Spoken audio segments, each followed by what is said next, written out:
seems like you're still gathering and settling down. Thank you and welcome this afternoon.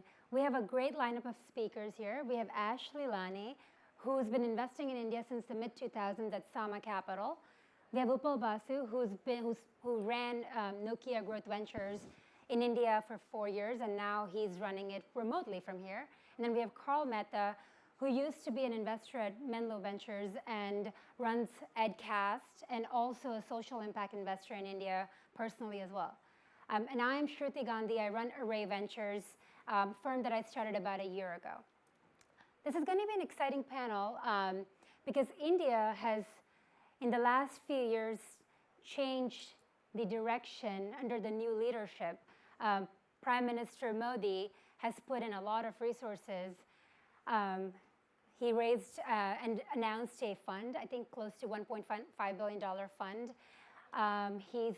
Upal was talking to me about the taxation structure changes that has happened recently. So how do you all see that? Have you had a chance to meet the Prime Minister? And because I know he's come here a few times.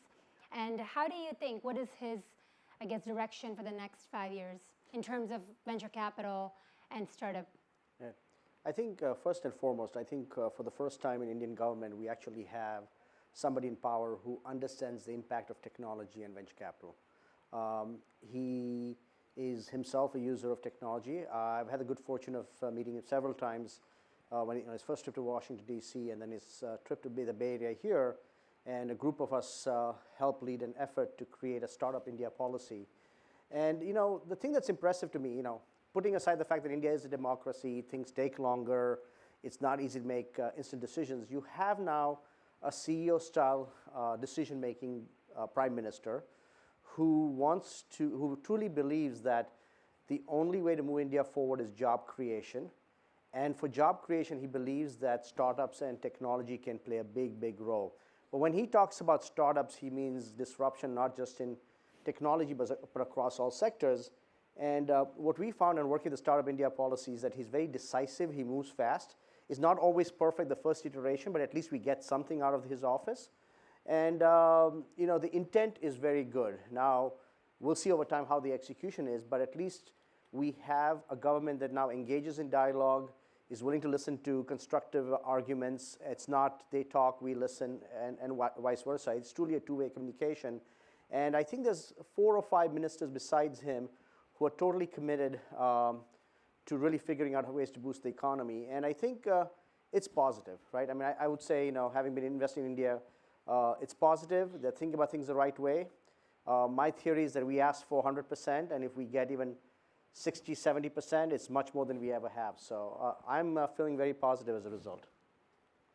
Yeah, so I haven't had the pleasure of meeting the Prime Minister, but I do believe that there's a big disconnect between how Indians do globally and how India has done as a country. And you sometimes ask the question, why Indians doing so well in the United States and the rest of the world, or even in Africa and other parts of the world? And to me, it's actually the key for this is actually government stepping back. There's a saying that India works when it's sleeping, and the reality is when the government is not physically present, Indians tend to do much better. And to me, what he brings from the state of Gujarat, which is the most entrepreneurial state, is we would like him to reduce regulations. We want him to do less. We want government to get out of the way so the Indian entrepreneurs can naturally do what they do best, which is, build great companies, have a great mindset about, business models and profitability, frugality, all the characteristics which we see in Indians around the world. It's really been hampered by extra regulation. So to me, my ideal situation is government actually takes a step back away from being an activist to being passive about commerce. So, Karl, do you have any thoughts? Yeah, sure. So I've been working on and off from the US and India for the past 20 years and supporting a number of startups. Worked very closely with the Prime Minister over the past 2 years. I'm on the advisory board of Niti Aayog, which is the main innovation powerhouse of the government of India. I think what Ash said and what Upal said, that there's a perfect storm now. I think with the right leader and a lot of startup ecosystem just forming. There's a tremendous ties between Silicon Valley and India. A lot of venture funds are now already over there. So we're starting to see an ecosystem starting to develop. A lot of government regulation and hurdles that were a big obstacle in the past 10 years, 5 years, starting to go away. So I'm extremely bullish about it. I think the big game changer that is happening, my biggest focus or biggest issue has been infrastructure actually, and less about government issues. And I think the infrastructure is now starting to develop. Just a couple of weeks back, there was a very large 4G launch in India nationwide. And I think that's going to be the biggest game changer. You have access to data and broadband data pretty much all over the country. And over the next couple years, you'll have about 500 or 800 million people with smartphones. The cost of the smartphones have now come down to a level that pretty much anybody who was buying a feature phone can now buy a smartphone.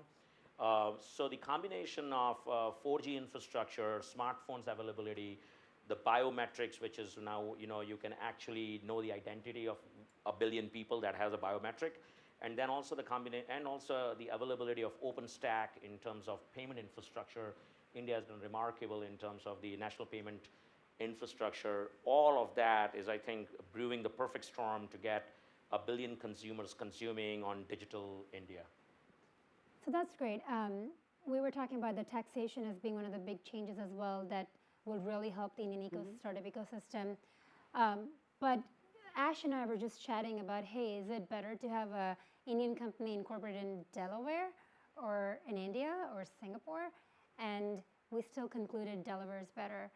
Is that going to change in the next few years? Or in high level, what are one or two things you'd like to see change at a more macro level in the government that will really give you comfort in investing in India?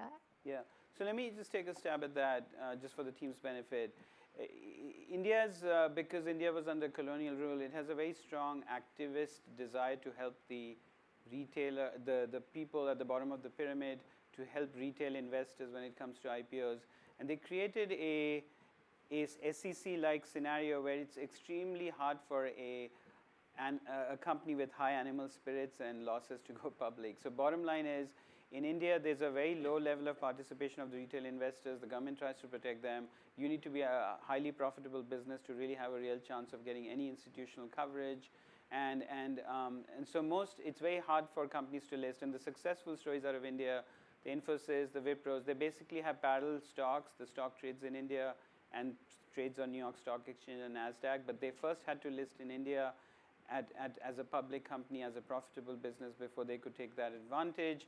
Unlike China, which by structuring their deals through Cayman are able to, they probably have like 10 times more Chinese companies listed in the US and Shenzhen than we have. And so there's a structural reason loss-making companies with high potential cannot list in India. And that's why they are often tempted to consider moving to Singapore, Cayman, Mauritius, wherever to list.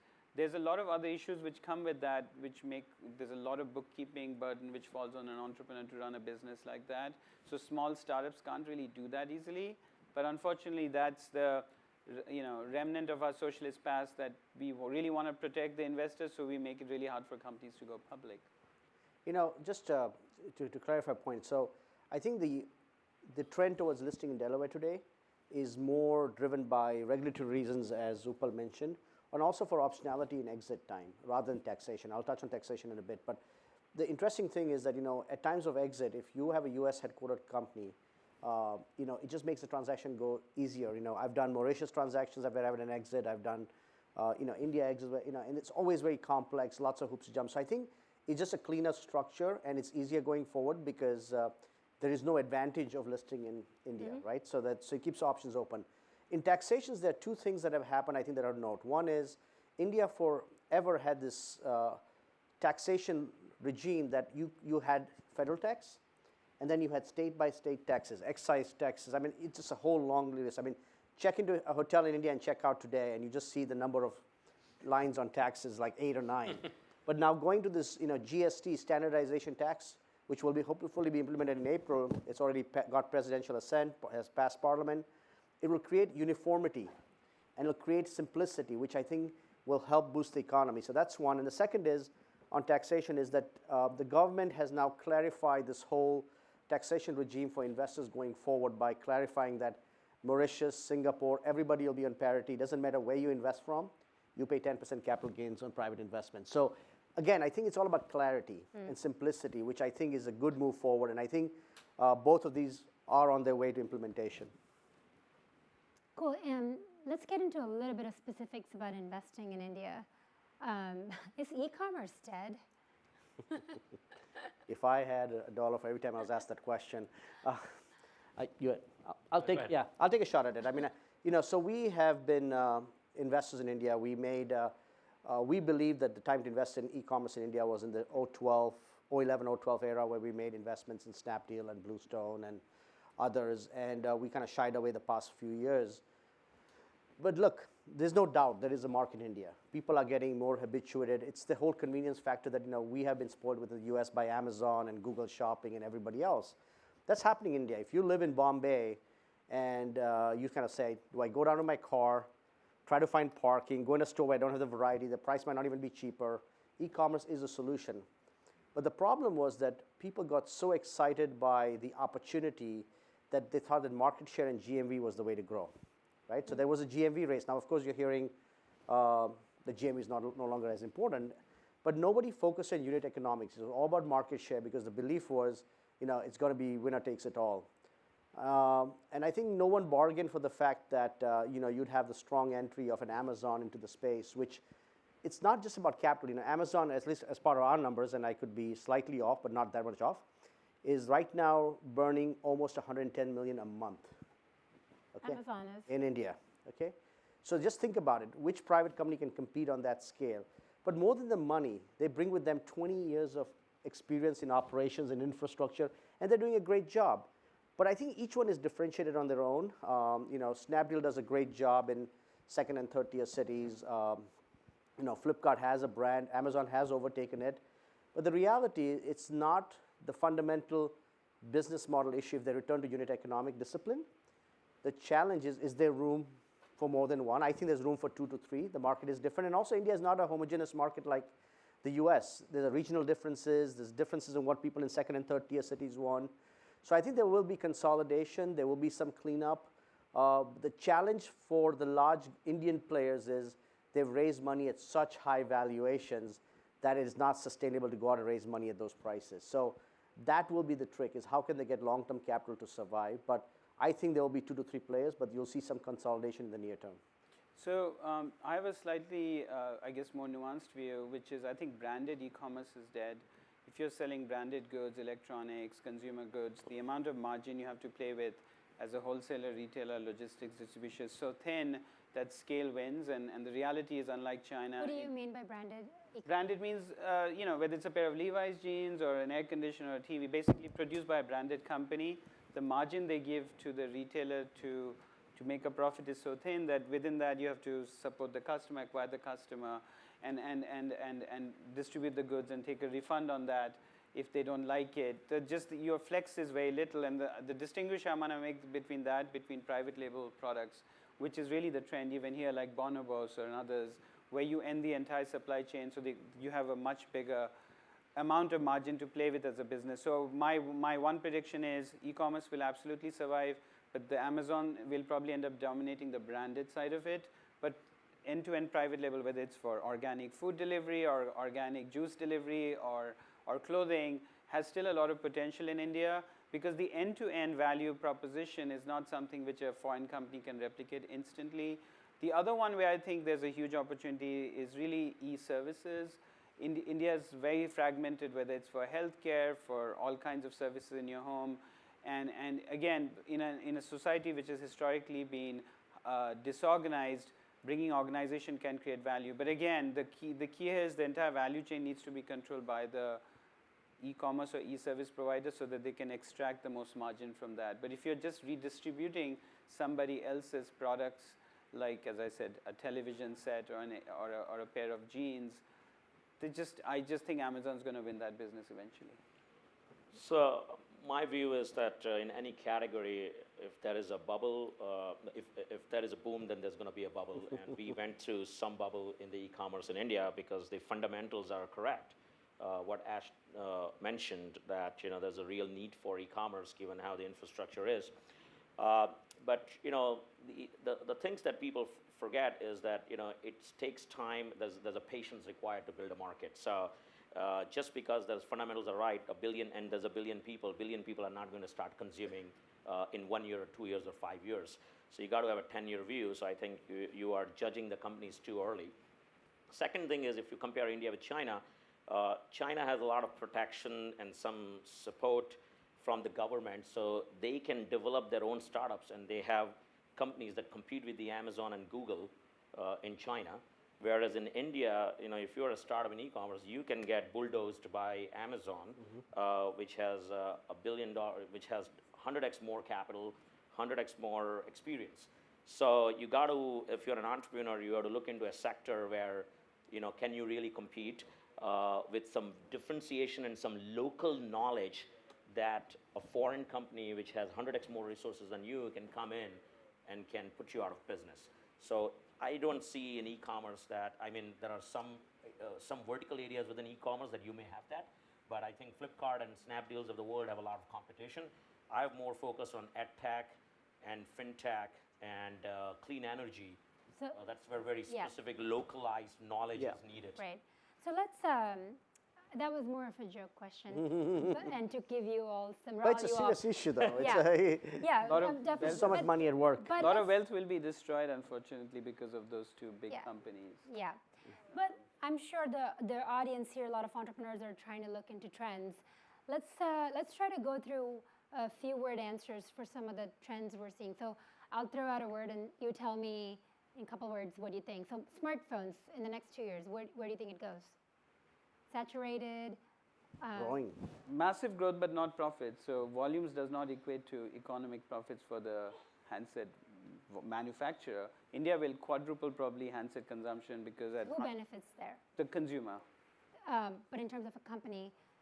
No, I don't think any hardware company makes a heck of money out of it. But it'll have a network effect on the people who are using data to deliver. I think that's it's the effect that it'll have on the economy. Is it a chip manufacturer? Is it the is it the data content provider?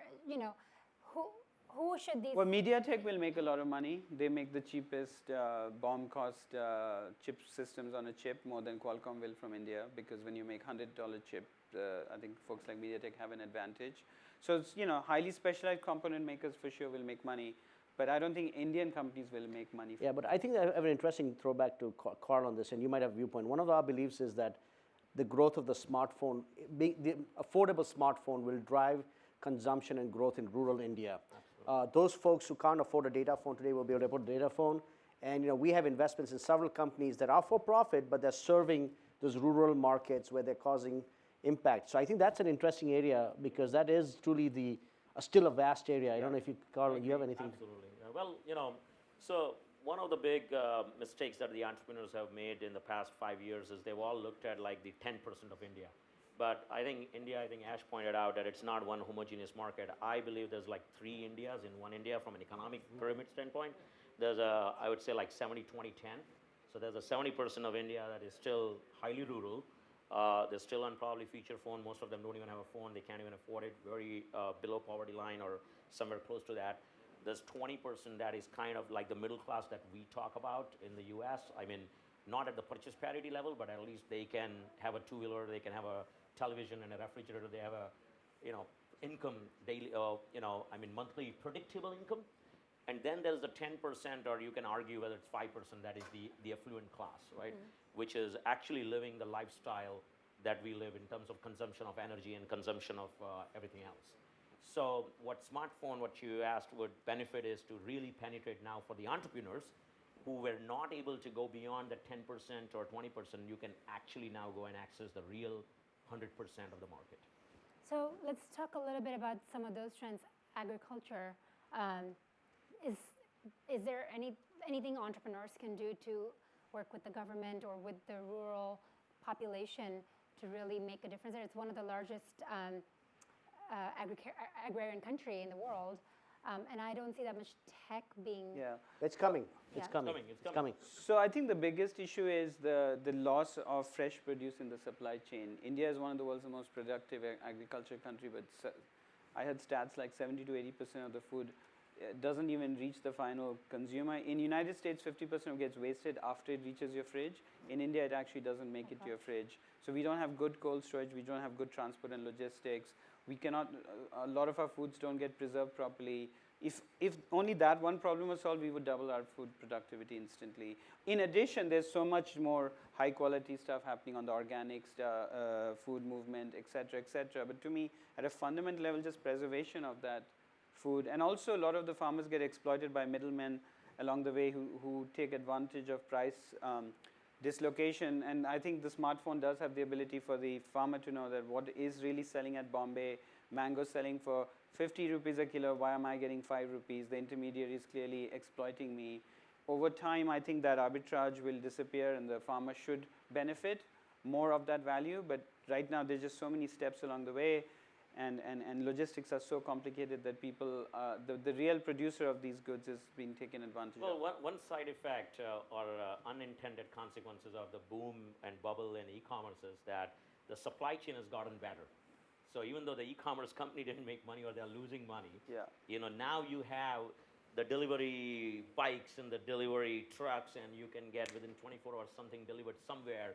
And they can, companies can actually promise that we will deliver something in 24 hours, and even in kind of B towns and C towns. So I think that supply chain will benefit overall the agriculture. I just think it makes smarter farmers, smarter supply chain. And I'll just give you an example, okay? Over the past 6 months, we've seen 8 companies all doing that. And that's the problem in India. You have one, and then suddenly you'll have 7 competitors very fast. Basically, taking out the middleman, right? Farm, straight to stores. There's Ninja Cart, there's AgriLand. I mean, there's like 7 or 8 of them. But the point is that it's creating new opportunities. There's, people like Sohan Lal in the storage space. But I think at the end of the day, it's about making the farmer smarter. And it's also about, I think, also agriculture gets a lot of subsidies in India, as you know. And I think the government is really intent on making this more of a cashless transaction, so there's no leakage in the system. So that's why I think again, we're going back to the smartphone again and again, but that's just going to help them be smarter. What are the prices? There's no reason why onion should be 10 rupees in Nasik and 120 rupees in Delhi, right? So just making them smarter. So farm to table, like growing up in Farm India. to store. We're not at farm to table yet. Yet. You don't think farm to table is, Not that yet. was my question. So Eventually it will be. I mean, growing up there, I didn't know where my produce came from. We would go to the station, or the maid would go buy your things, and I had no idea until I came here. But we were all so much focused on healthy eating, so you forget that there's a disconnect there. Yeah, but I have a really funny story. I was in India a couple of weeks ago, and I was sitting there with my 87-year-old grandmother, and she says, "Oh, I love all this technology." I said, "What do you mean?" She goes, "I don't have to go anywhere. I want more milk, I call the milkman. I want more vegetables, I call the vegetable guy. They all bring it home." But it's like every provider she uses, doesn't matter how small they are, has a phone. She can communicate with them, they deliver, and to her, that's technology, but it works. So. Okay, the next topic then is more water. I think water is something we struggle with around the world. And in India, there's still rural areas that don't even have access to water to grow anything, but even consume it. They have to walk miles to get it. So what's the trend there, and how can startups help? We had riots in Bangalore because of water.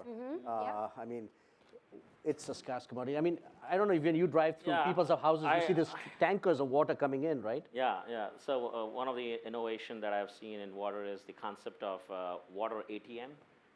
So what you would do is that obviously it doesn't fix the problem of more water in terms of desalination, but there are some interesting technologies from Singapore to learn from. Singapore has a huge water problem. I lived there for a couple of years, and they've done the most sophisticated things. So there's a lot to learn from Singapore. But from an entrepreneur standpoint, there are some interesting technologies to leverage supply chain and e-commerce and electronic payment by just creating like water ATMs. And there's an entrepreneur who has brought up this idea, and I've been trying to help him to connect with even with the government, because it's really a social impact where the government would want to help. But there are a number of those ideas just from a distribution standpoint, but desalination is a pretty large capital-intensive project. Waste management.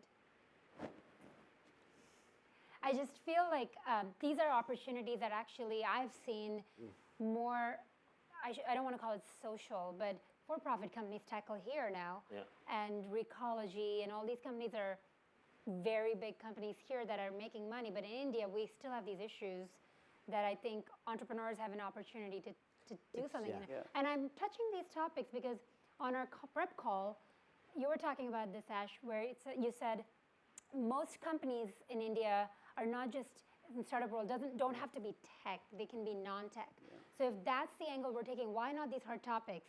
No, I think the problem is, yeah, surprised. there has to, listen, at the end of the day, we're in the business of investing and generating returns for limited partners, right? I think some of these businesses are great, wonderful, social, the need is there. It's in our face every day, we see it, right? But the problem is to make them economically viable, right? And that's been one of the challenge from a venture investing standpoint, right? Now, when I say non-tech, I understand these problems exist. I wish I could fix water, waste management. I mean, there's so many issues, right? But when I talk about non-tech, I mean non-tech consumer, right? I mean, things that we take for granted. I mean, you walk into, Whole Foods and pick up a bottle of cold pressed juice or a Greek yogurt. I mean, the Indian consumer didn't have the benefit of all this, But the one thing has changed, and I'm going to switch from the hard topics deliberately because I don't have an answer for you. But I can see that plug of your I'm just moving coming soon. No, but I think the point is that the Indian consumer has changed. The Indian consumer, even from 5 years ago today, is smarter about what they want. They're more global. They're more aspirational. They want better products. They want better service, but still at affordable prices. They're not willing to pay too much more. So I think that it's opened up a whole category of non-tech consumer products that we think are mainstream, we take for granted, that are basic in nature. They're talking about, beverages, food, but there is a consciousness, right? So for example, people are more conscious now that sugar is bad for you, right? And there are companies leveraging that, and you don't need 100% of the population. You need 5% of the population to believe sugar is bad. And so to me, that's the trend, and I think India over the next 10 years will build probably 20, 25 non-tech consumer brands that don't exist today that will be very, very attractive. And I'll just, tell you one thing is, we have a large portfolio of those companies, and the average growth right now in those portfolios is over 50% annually, year over year. And there's more acquisition interest in that portfolio than it is in the tech side. There's every global giant is saying, how do I go to India? It's such a huge market, but I know I can't compete organically in India with these young entrepreneurs. So I'm going to buy somebody, and who do I buy? Yeah. So, awesome.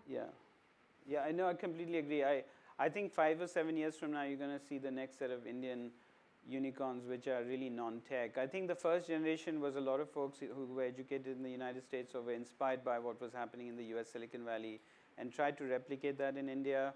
And what they found was India, unlike China, does not have any walls. The US companies have free movement into India. If anything, they have the scale to compete. So any company which tries to do something similar to a US company, the US company almost always wins. So there's very little M&A for tech companies of India unless they own something very country specific, which is extremely valuable to a Google or a Facebook, which is usually not the case. So these kind of businesses will attract the Procter & Gamble's, the Philips, the folks who have for hundreds of years, the Bayers, the Monsanto type companies. If we can create innovation in India, which is much more country specific, which attracts the Fortune 500 sort of buyers, or these companies can actually go IPO because they are so protected from head-to-head competition from the West. That's the right way for entrepreneurs to think about building sustainable business models. So I completely agree that I think this conflation of technology investing with India is really a relic of our first generation of entrepreneurship, but I think the next one is really going to be about country-specific, country-specific entrepreneurship, which goes beyond technology. Yeah. Well, so the irony of impact ventures is that everybody loves to talk about impact stuff, like whether it's water or waste management or even ed tech. But majority of the investors run away from it. They have an allergy to all of that because they don't think they can make money. In fact, after I left Menlo Ventures and I started an EdTech company, my current company, EdCast, 90% of my friends on Sand Hill Road said, Karl, if you are bringing an EdTech company, sorry, I won't be able to fund it. So they don't even want to talk about it.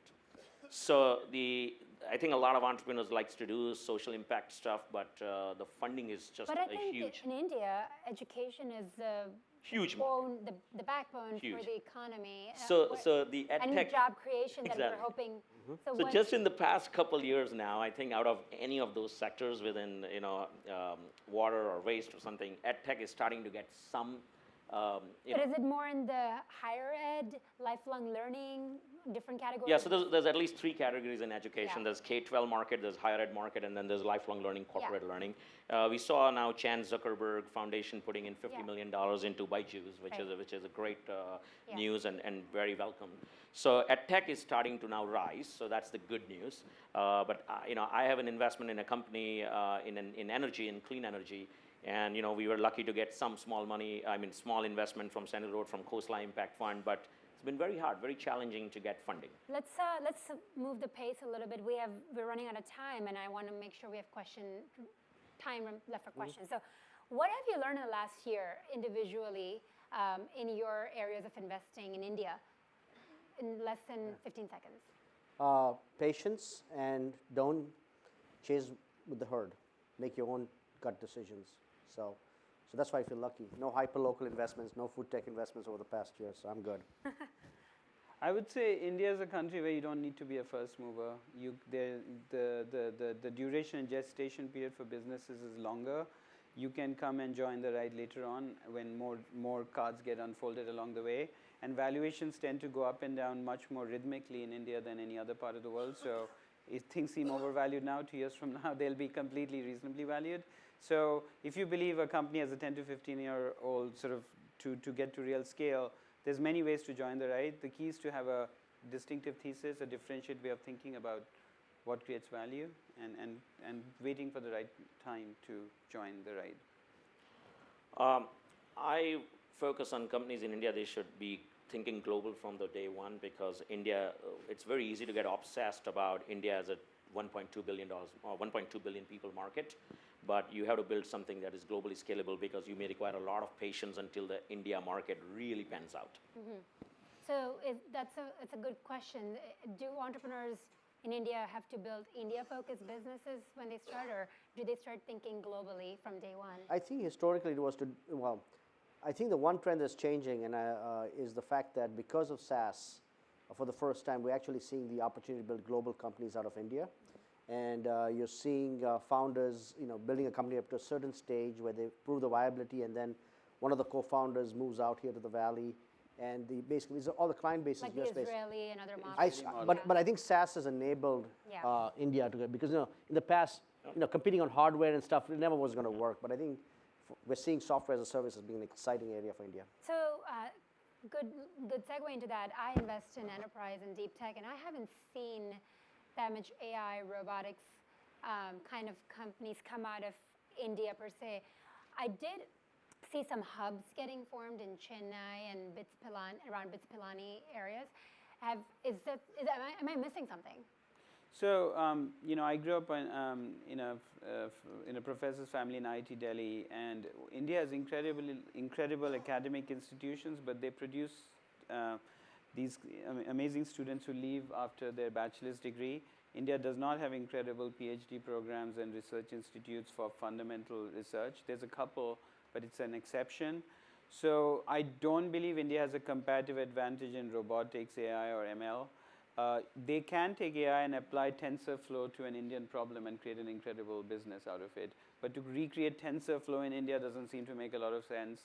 So I do believe deep tech is going to be applied in India. They'll take the best of deep tech and put it to work within an Indian context and perhaps create a big business out of it. But I don't think the fundamentals of building the raw horizontal platform is where I think India is going to make a big difference. Well, I would differ a little bit. I think I'm starting to see some very good talent in India in AI, ML. Is it trained in India? Trained? The entrepreneurs, are they from Entrepreneurs India? from they India. Went to in university? India, yeah, exactly. Okay. I mean, we're not seeing it up on the radar yet, but there is, I have an engineering center in India where we are hiring some really smart AI and ML, talented engineers who are building stuff for us. So I'm starting to see that, these things will start trending up now. Yeah, so I guess I disagree a little bit. I still don't believe India's graduate schools produce a heck of a lot of high quality teaching. I mean, as I said, I lived on campus for 20 years in IT. My issue is you have a thin layer of super smart people. A huge number of people migrate abroad, but the number of people who are ML gurus, it's a thin group. The moment you try to go beyond the first 1,000, you have to start paying US salaries. And then suddenly the inflation in salary starts dramatically. So if I compare this to Germany or East Europe or Russia, I do believe there's a deeper bench strength there. I'm not saying, that's why I think applied AI is where India's opportunity lies. And I'm not disagreeing with them. I'm just saying they'll take AI and create a India-specific story out of it. I don't know if they're going to do fundamental Nirvana-type businesses from scratch, which will get acquired by Intel for 500 million. But I have some questions on that. But I'm okay with that because I think that's okay. That's completely fine. I think, What's wrong with that? we do have a situation, we have gray, orange, we have a few others, but they're very few and far between. But the one thing I will tell you is that there's still so much opportunity for entrepreneurs in India without having to go deep tech yet. Yeah. Okay, so I think it's such land of opportunity, and so I hope it comes, but I don't think you're going to see it in huge waves over the next even 5 years. Well, in my experience here, deep tech isn't really applied till you have enough data sets. And in India, as you said, enterprise and SaaS is just taking off. Data and systems are just being implemented. So that will come as those systems mature. But great. Okay, we will shift the topic a little bit. India's growing really fast in terms of its GDP growth. Is it the next China? It's never China or India, it's China and India. They're different countries, different mindsets, different governments, different protectionist rules.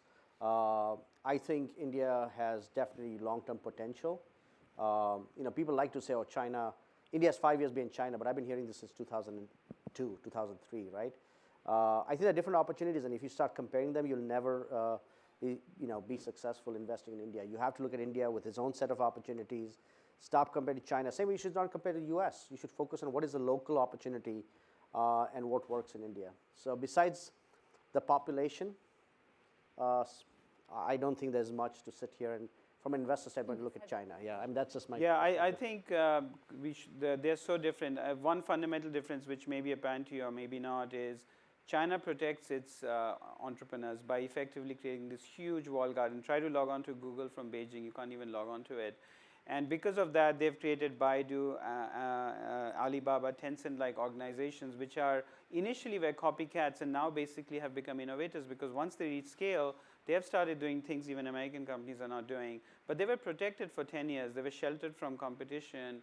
In India, the top 10 websites which are on Alexa, if you check right now, are most likely US websites. And this makes India more like a Germany and United Kingdom when it comes to competitive advantage. We have free flow of American companies into India. We need to create innovation in a very different way from China. So we will never be China in that way. But then India has democracy, a chaotic an argumentative culture which creates a lot more creativity perhaps. And I see that difference too. I would say India is certainly much more creative when it comes to problem solving and all kinds of issues than China is. And so they will remain, they are going to be significant players this century. But they will grow in very different ways, I feel.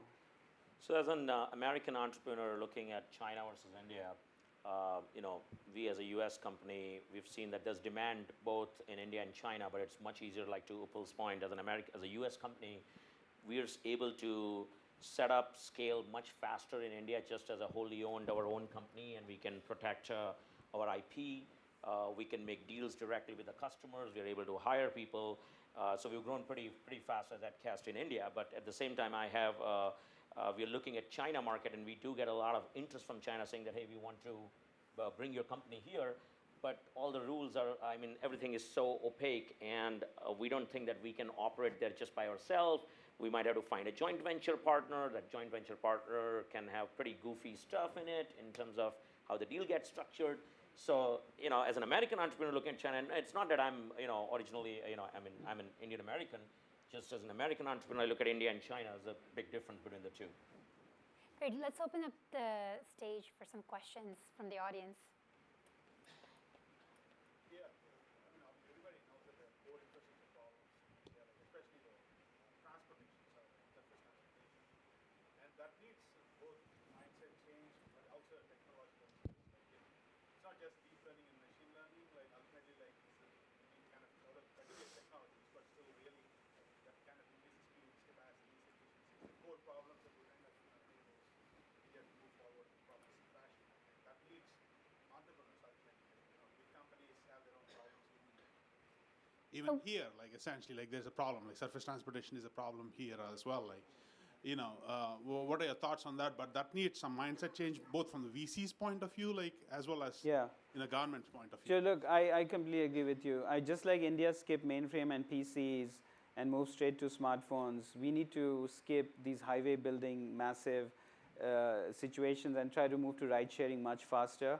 What's interesting is you are seeing chariot-like companies coming out of India. You're seeing rideshare businesses. We are backed a company called Zoomcar. If we can take the best learnings of United States and China and really optimize the use of our roads, we will save a lot of money and also save ourselves from building this national huge network of highways, which frankly, in 100 years from now, probably even in the United States, will look like a relic. The question, and this is where I think India does get the benefit of taking the best ideas from the rest of the world and trying to implement them in its own creative way. But the challenge I think I always find is anything to do with transportation. Others, the government always puts their benign hand in front. So there's an interference from entrepreneurs have to work with the government to solve a lot of these problems, and that's where as my initial statement was, that's where the friction is. If we can get the government to be less active and let the entrepreneurs dream up more solutions, we do things faster. But having said that, I do want to stand up for India on one standpoint. Today, if you go to any airport in India, in all the major metros, I'd say they stand up world class, even better than some of the US airports. Number two, I just spent time with Nitin Gadkari, who's transportation minister. There's more roads under construction in India than ever before by a magnitude of 50 or 60 times. They are not actually now trying to avoid the congestion by actually building these bypasses around major cities for transportation. So even though I agree with Upal, I think the point is that the physical infrastructure is not being ignored. And for the first time, you have people in power who know how to make it happen. Now, yes, it'll take a little bit longer, but there are steps being made to fix that. The other thing is that now they're actually using, the whole plan is to use the rivers in India to transport goods via water and not just focus on highways or roads. So a lot is happening, and I think for me, the way I look at it is rather than sit here and say, oh, India's got this problem from the past, I'm focused on what's happening in the future. And I think the signs are good.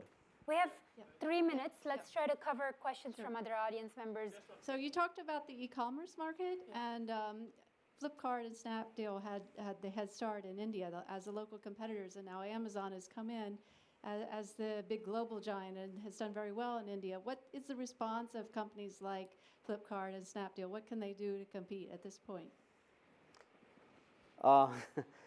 So I'll tell you, first of all, these are smart entrepreneurs. I think they self-admittedly got ahead of themselves. We were investors in Snapdeal.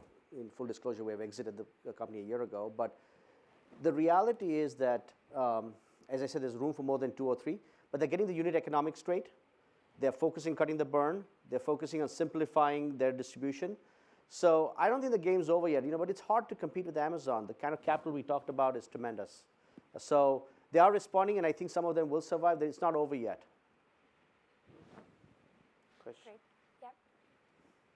So talking about clean water, I've read an article where they talk about drought issues in India, while in big city centers they're building skyscrapers with a swimming pool on each floor. And I'm wondering if maybe there is some kind of government input that would be useful for managing that and providing clean, potable water for both people and agriculture. Yeah, so one thing I think I agree a lot of good things are happening, but we have to recognize India has 23 states and they're relatively independent in their policy making. So certain states are very progressive, but you picked a state which like Haryana, Gurgaon, which is really quite corrupt, frankly. And so even if Mr. Modi has great plans, the state has to see the light. The people have to rise up and say, what's going on? India is a country where you have rainfall for all of 4 months, and 8 months is very, light rainfall, and we don't have great ways to store this water. So to me, this is going to be a real issue. I think water is going to be this century's, one of this century's, not just in California, India's social challenge. And I think it's not just public sector, the private sector has to work together to figure something out. But the government has announced, just like X prize that we have here, like $10 million prize for something groundbreaking. The Indian government has announced grand challenges, similar price value, $10 million, just for fundamental technologies like fixing water problem, waste management. So, pioneers here can absolutely, they're all welcome to go fix the problem and go after the big price. Do they have to move there? No. You can do it from here and make it happen. You got an idea, Shruti? Always. Yep, there you go. I'm Jignesh, and the topics that you guys picked, like while talking about India, they were really good topics, like all e-commerce or any agriculture or all those. My question is on healthcare. Right now, there are softwares which are just black box. They don't share information with other doctors.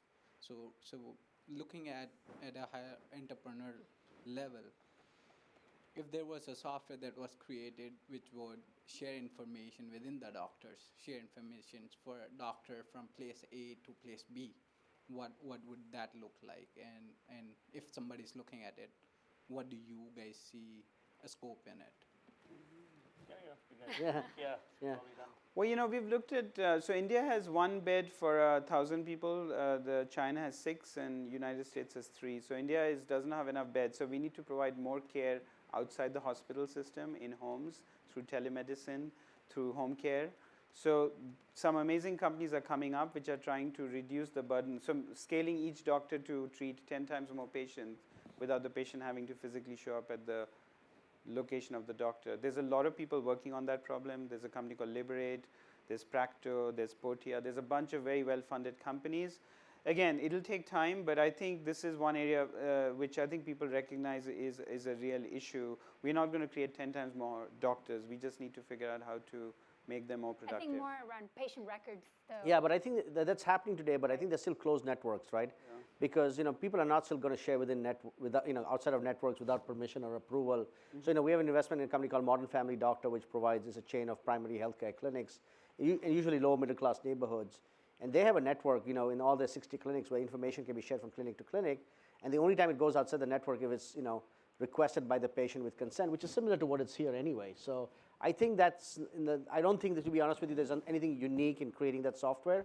There's enough out there available that can be adapted. Maybe 2 last questions. Okay. I'll ask one as somebody who doesn't know India, obviously, as well as the panel, but somebody who's young and who's looking to, do something, who's well-educated in the U.S. and looking to help humanity improve. India is a big target. Do you have any recommendations for people who are in college or who are students to visit, and what area would you recommend them to see about India? Call me. No, so I'm part of an organization called American India Foundation, which is a nonprofit organization, and we actually every year send about 40 fellows from really some of the top universities in the U.S. who commit to going and spending a year in India on a project. But usually it's not in metros. It's in rural India. You go there, you live there, you focus on, it could be a healthcare, it could be water, it could be education. So if you want to do something like that, there are opportunities. I'm just giving you one example. There are others. But if you want to figure it out, there's a lot of people, and I'm sure Karl has many other opportunities. Oh, same answer. Call me. We are hiring in India. I would say the biggest opportunity is making people, making unskilled people more skilled to do more modern jobs. I think our education system, we have amazing talent and brains, but the education system lets us down. So how do you make these people skilled for today's generation's jobs? And if you can create even private companies to train and make these people more productive, that's a huge market, I feel.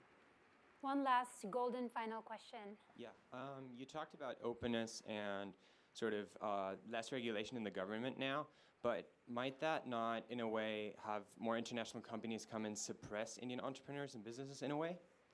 I think open competition is good. Yeah. I think at the end of the day, let me just give you a simple example. On one hand, we always bash China for protectionism, right? India is the other extreme, right? Recently, there was an event in India where, Jeff Bezos got an award from the Prime Minister of India, not Sachin Bansal, not Kunal Bell. That's the other extreme, right? But the whole point, I think, in India is, I think India truly says it's competitiveness. Yeah, so if an Indian entrepreneur is not good enough to survive in the face of competition, then it's okay. Yeah. The consumer should benefit. Yeah. That's my goal. Consumer should win. Agreed. Thanks, Ash, Upal, and Karl, for engaging in this panel marathon. It was really fast-paced Gilmore Girls style talking, so thank you. Thank you. Any waste management ideas, call Shruti. Yeah, for sure.